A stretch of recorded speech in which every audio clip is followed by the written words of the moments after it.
بسم اللہ الرحمن الرحیم۔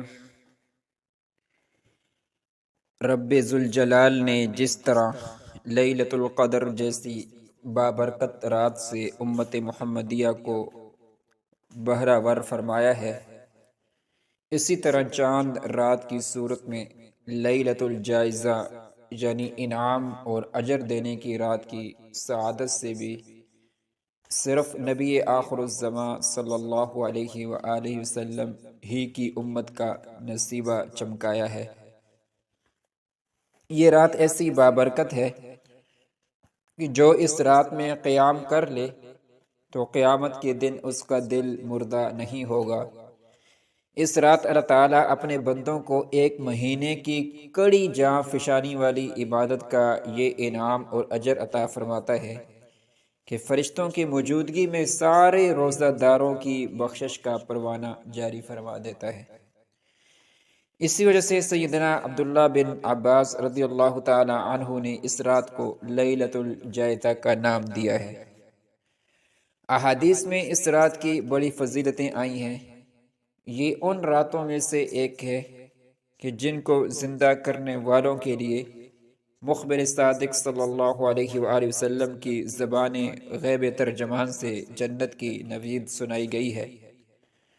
پیارے آقا و مولا حضرت محمد مصطفیٰ صلی اللہ علیہ وآلہ وسلم نے ارشاد فرمایا کہ جو شخص ان 5 راتوں کو زندہ رکھ لے تو اس کے لیے جنت واجب ہو جاتی ہے۔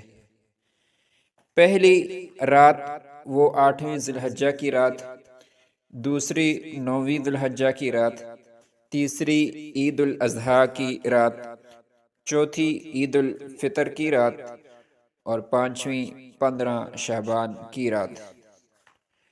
حضرت انس رضی اللہ تعالی عنہ بیان فرماتے ہیں کہ رسول اللہ صلی اللہ علیہ وسلم نے ارشاد فرمایا کہ جب عید الفطر کی رات آتی ہے تو خدا ملائکہ کے سامنے اپنے بندوں پر فخر فرماتا ہے اور فرماتا ہے کہ بتاؤ اس مزدور کی کیا اجرت ہونی چاہیے جو اپنا کام پورا کر چکے۔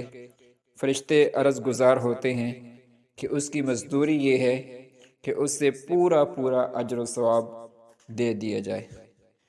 پھر رب ذوالجلال ارشاد فرماتا ہے کہ میرے بندے اور میرے بندیوں نے میرا فریضہ پورا کیا ہے اور پھر بآواز بلند دعا اور تکبیر کو نکلے ہیں۔ مجھے میری عزت کی قسم، میرے جلال کی قسم، میرے کرم کی قسم، میری شان کی قسم، میں ان کی دعا ضرور قبول کروں گا۔ پھر رب تعالیٰ اپنے بندوں سے فرماتا ہے کہ لوٹ جاؤ، میں نے تمہارے گناہوں کو بخش دیا، تمہاری برائیوں کو نیکیوں سے بدل دیا ہے۔ تو یہ بندے عیدگاہ اس حال میں لوٹتے ہیں کہ ان کے گناہ بخشے جا چکے ہوتے ہیں۔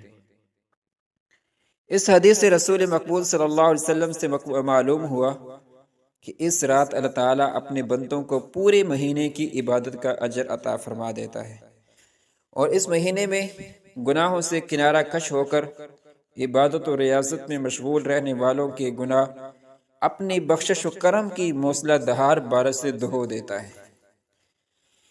اس رات میں اللہ تعالیٰ اپنی خیر و برکت کے دروازے بندوں پر وا فرما دیتا ہے۔ فرشتوں میں مسرت و شادمانی کا ماحول بنا رہتا ہے۔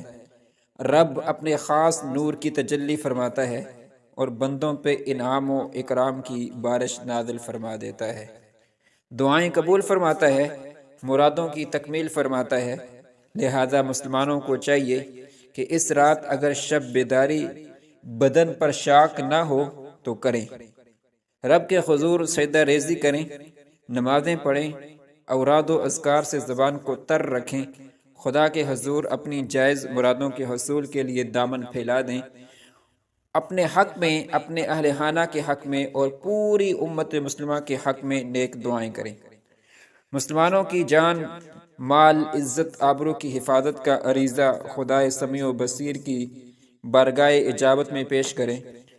فلسطینیوں کے حق میں دعا کریں کہ اللہ پاک ان کے جان و مال اور عزت و آبرو کی حفاظت فرمائے، کیونکہ یہ رات ان اجابت و برکت والی راتوں میں سے ایک ہے کہ جن میں دعائیں رد نہیں ہوتی اور اللہ تعالیٰ کی خاص رحمتیں بندوں کو گھیرے رہتی ہیں اور بندوں کے ہاتھ پھیلانے کی منتظر رہتی ہیں۔